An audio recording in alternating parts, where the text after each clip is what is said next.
할렐루야. 우리 마태복음 7번째 시간입니다. 우리 마태복음 나가는 것이 이제 2장씩 분량이 많기 때문에 예수님의 말씀을 보면서 천국을 보고 있습니다. 우리 2장씩 나가겠습니다. 함께 기도합니다. 참 좋으신 하나님, 마태복음을 통하여 구약에 계시된 메시아가 예수님임을 우리 고백하게 하시고, 예수님의 가르침과 공생애에서 드러나는 천국의 모습, 회개에 합당한 열매를 맺게 하여 주시옵소서. 말씀이 우리에게 있게 하여 주시고, 말씀을 깨달아지는 복이 있게 하여 주시옵소서. 예수 이름으로 기도드립니다. 아멘. 우리 장로들의 전통입니다. 장제목을 이렇게 한번 적어봤어요. 맹인이 맹인을 인도한다. 네, 맹인이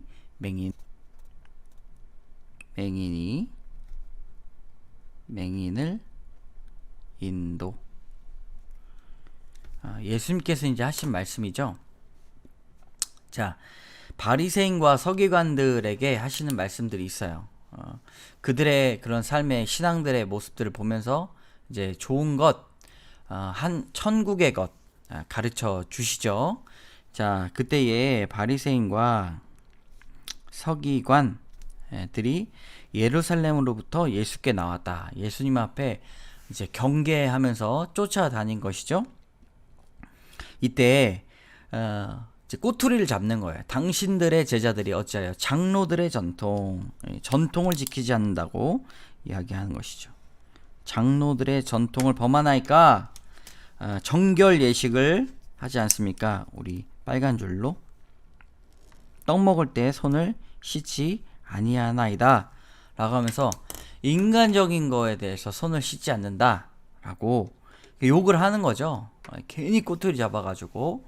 우리 이 말씀에 대해서 이제 15장 넘어가서 이 말씀의 결론을 한번 보도록 할게요. 여기 있죠. 여러분, 손을 씻고 이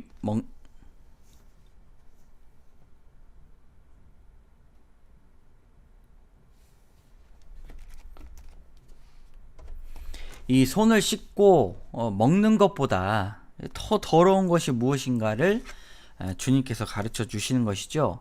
자, 마음에서 나오는 것 사람을 더럽게 한다 라고 말씀하십니다. 사람을 입에서 나오는 것들은 마음에서 18절 나오나니 이것이야말로 사람을 더럽게 하느니라. 자, 그때 밑줄 마음에서 나오는 것은 악한 생각과 살인과 간음과 음란과 도둑질과 거짓 증언과 비방이다. 그래서 먹는 것은 사람을 더럽게 하지 못하느니라 라고 결론을 내십니다. 자, 이때 요 앞전으로 이제 넘어가서 보면 귀한 말씀이 있죠. 네, 예수님께서 이렇게 설득을 하십니다. 외식하는 자들아, 이사야가 너희에 관해서 구약을 인정하신 예수님이시죠. 이사야의 말씀을 인용하십니다. 이 백성이 입술로는 나를 공경하되 마음은 내게서 멀도다. 사람의 계명으로 교훈을 삼아 가르치니 나를 헛되이 경배하는도다. 여러분, 나를 헛되이 경배하는도다. 이사야의 말씀 가지고 이야기하시는데, 자, 그들은 사람의 전통을 따르지만 사람의 전통으로는 하나님의 뜻을 다 알 수 없는 것이죠. 그들은 각기 하나님의 뜻을 스스로 해석해서 마치 14절에 만일 맹인이 맹인을 인도하면 둘이 다 구덩이에 빠지리라 말씀하죠. 네, 맹인. 이게 이제 장제목이죠. 맹인이 맹인을 인도하면 둘이 다 어디에 빠져요? 구덩이에 빠지리라.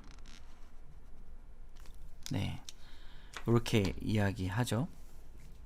이렇게 하면 다음에 보실 때 이사야가 이제 인용했던 말씀 딱 튀어나오고요. 그 다음에 이제 맹인이 맹인을 인도한다. 이 이유가 무엇인가? 장로들의 전통을 따르지 않는다고 제자들을 욕했고 꼬투리 잡았던 이 바리새인과 서기관들에게 진정으로 우리를 더럽게 하는 게 무엇인가? 악한 생각, 살인, 간음, 음란, 도둑질, 거짓 증언, 비방이다 라고 제대로 된 것을 가르쳐 주십니다. 자, 그러므로 우리는 마음속에 있는 것이 더 중요하다고 말씀하시죠.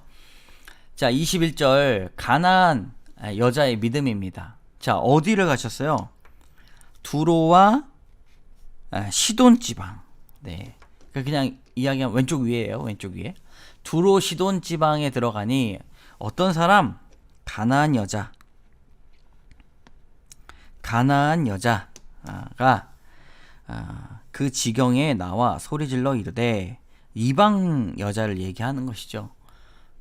주 다윗의 자손이여 나를 불쌍히 여기소서, 내 딸이 귀신 들렸나이다. 이렇게 요청을 하게 됩니다. 주 다윗의 자손이여 나를 불쌍히 여기소서, 내 딸이 흉악하게 귀신이 들렸나이다.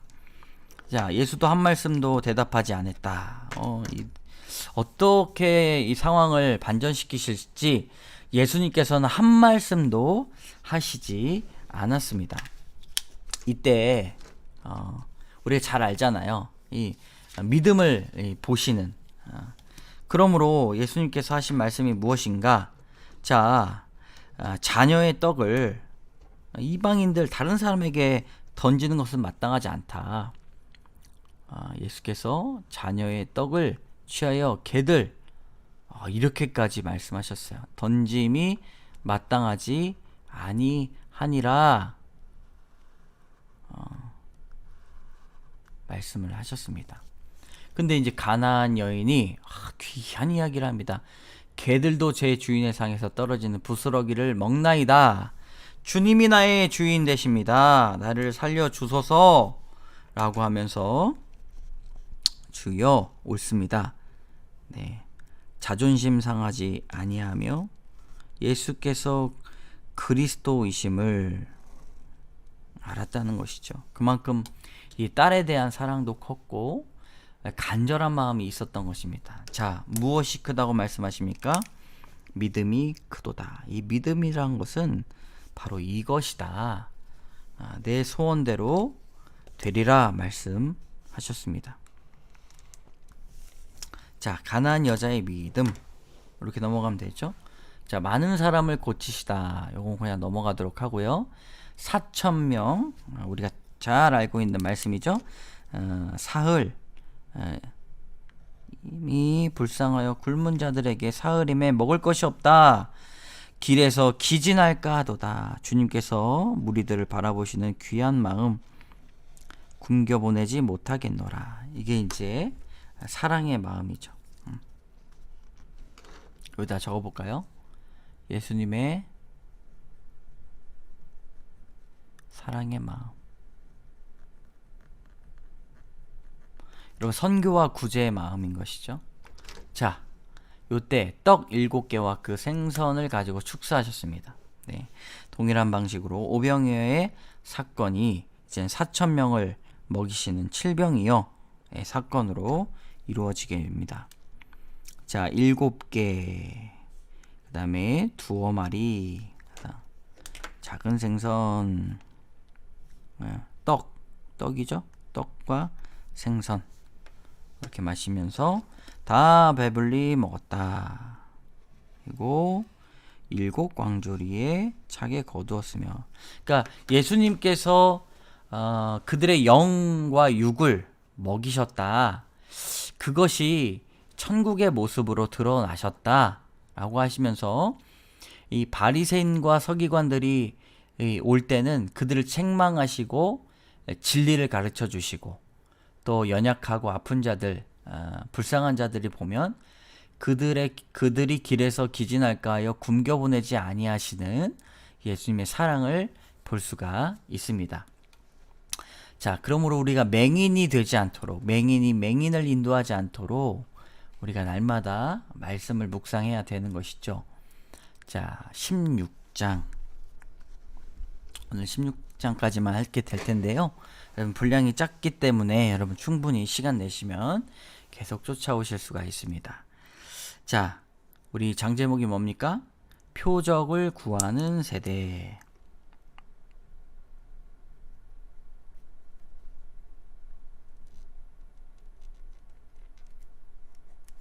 또 이번엔 누구예요?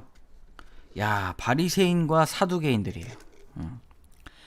자, 바리새인들, 율법주의자, 사두개인들, 부활이 없다고 하는 사람들, 예수를 시험했다.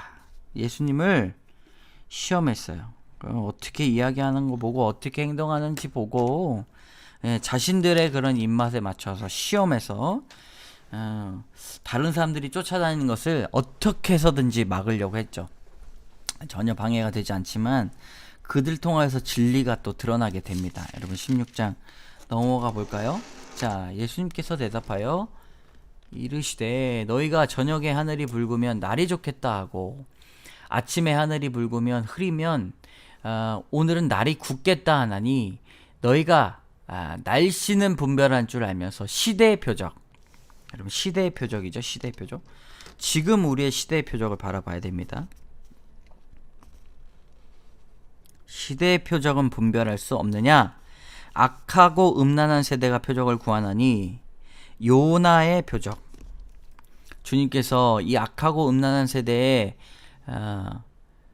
에서 표적을 구하는 사람들이 표적을 보여달라고 이야기할 때 보여줄 수 있는 표적이 무엇입니까? 요나의 표적밖에 없다. 죽었다가 다시 살아나는 표적, 십자가의 기적밖에 보여줄 것이 없다. 그렇게 말씀을 하십니다. 네. 십자가의 은혜가, 벌써 요나의 표적이 물고기 뱃속에 들어갔다가 죽었다가 살아나서 개과천선하고 거듭난 삶을 사는 거 아니겠습니까? 하나님의 뜻을 사모하며 그것밖에 보여줄 것이 없다라고 이야기를 하고 있는 것이죠. 자, 바리새인과 사두개인들의 누룩입니다. 예수께서 이르시되 삼가 바리새인들과 사두개인들의 누룩을 주의하라. 우리가 떡을 가져오지, 여기서 보면 예수께서 아시고 이르시되 믿음이 작은 자들아 어찌 떡이 없으므로 서로 논의하느냐? 너희가 아직도 깨닫지 못하느냐? 떡 5개로 5,000명을 먹이고 주운 것이 몇 바구니며 떡 7개로 4,000명을 먹이고 주운 것이 몇 광줄이었는지를 기억하지 못하느냐? 어찌 내 말한 것이 떡에 관함이 아닌 줄 깨닫지 못하느냐?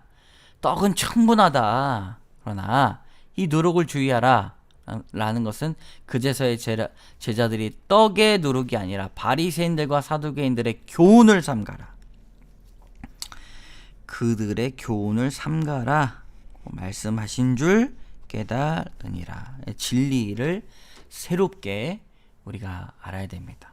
누룩을 주의하라. 그러니까 강팍한 사람들, 믿음이 없고 천국 소망이 없는 사람들의 교훈을 삼가해야 됩니다. 네, 우리는 날마다 믿음에 대해서 묵상해야 되고 천국 소망에 관해서 날마다 마음에 품고 살아야 됩니다. 자, 베드로가 예수를 고백하다. 이 아주 유명한 말씀이죠. 네, 빌립보 가이사랴. 이건 기본입니다. 자, 사람들은 나를 누구라 하느냐? 인자를 누구라 하느냐? 요한, 엘리야, 예레미야, 아니면 선지자. 네. 라고 하는데 시몬 베드로가 대답하여 시몬 베드로가 아주 귀한 고백을 하게 됩니다. 시몬 베드로가 뭐라고 얘기해요? 주는 그리스도시요, 주는 그리스도시요, 살아계신 하나님의 아들이시니이다 라고 말씀하십니다. 이 말씀 가운데 내가 이 반석 위에 교회를 세우리라. 믿음과 고백 위에 교회를 세우리라. 네, 이건 말씀 그대로 이제 베드로가 첫째 교황이 되는 것이죠. 근데 이 고백이 더 중요하다는 것입니다. 자, 천국 열쇠에 관해서 나오죠. 내가 천국 열쇠를 내게 주겠다. 네, 교회에 대한 예수 그리스도의 복을 말씀하고 있습니다. 우리 21절로 넘어가면 자, 요게 이제 잘 보면은 뭐가 핵심 포인트인지 잘 모르잖아요. 그래서 우리는 잘 이제 쳐야 돼요. 이게 눈에 확 띄게. 자, 볼까요? 자, 예루살렘으로 올라가셔서 이때부터 이제 좀 달라져요. 장로, 대제사장, 그 다음에 또 누구예요? 서기관. 이때 무엇을 알려줍니까? 네, 고난을 받고 죽임을 당하는 것, 그리고 3일 만에 살아나는 것, 부활. 비로소 나타내셨다. 원래는 이제 숨기는 거잖아요. 요때부터 이제 나타나신 거죠. 처음으로 이르렀습니다. 그 다음에 이제 중요한 것은, 자, 여기 보면 자기 십자가, 네, 어디 있어요? 자기 십자가, 그죠? 누구든지 나를 따라오려거든 자기의 십자가를 자기 부인하고 십자가를 지고 나를 따를 것이니라. 귀한 말씀이죠. 네, 자기 십자가. 자, 쓰면 좋죠. 자기 십자가. 네, 기본적으로 이렇게 긴 거여도 중요한 핵심. 이때 이들에게 고난과 죽임과 제3일에게 살아날 것을 제자들에게 비로소 나타내셨다 하고 말씀을 하셨습니다. 그리고 이때에 베드로가 안 됩니다 이야기를 했죠. 사단아, 내 뒤로 물러가라. 예수께서 제자들에게 이르시되 누구든지 나를 따라오려거는 자기를 부인하고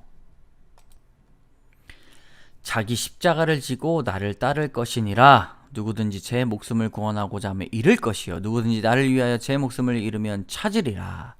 사람이 만일 온 천하를 얻고도 제 목숨을 잃으면 무엇이 유익하리요? 사람이 무엇을 주고 제 목숨을 바꾸겠느냐? 여러분들의 목숨을 무엇과 바꾸겠습니까? 십자가의 은혜, 네, 바꿔야 된다고 말씀하십니다. 당시에 이제 얼마나 사람들이 자기를 부인하지 않고 자기 십자가를 지지 않는지, 천국 소망 가운데 여러분, 이런 사람들이 천국을 침노하는 자들입니다. 예수님께서 제자들과의 대화 가운데서도 이 제자들은 다 용납할 수 있잖아요. 근데 베드로는 사단아, 네 뒤로 물러가라. 너는 나를 넘어지게 하는 자로다. 이렇게 말씀하시면서 하나님의 일, 하늘의 일 이야기 하도록 자기 십자가를 지라고 권면하십니다. 자, 오늘 16장까지 해보도록 하겠습니다. 함께 기도하겠습니다. 참 좋으신 하나님, 한 구절 한 구절이 귀합니다. 우리 성경을 볼 때 무엇이 주님의 핵심 구절인지 깨닫게 하시고, 주님, 이 말씀들을 온전히 우리의 삶을 모토 삼게 하여 주시옵소서. 말씀을 살아나게 하시고 말씀이 적용되게 하여 주시옵소서. 말씀 예수님 이름으로 기도드립니다. 아멘. 여러분, 또 다음 주에 뵙겠습니다. 감사합니다.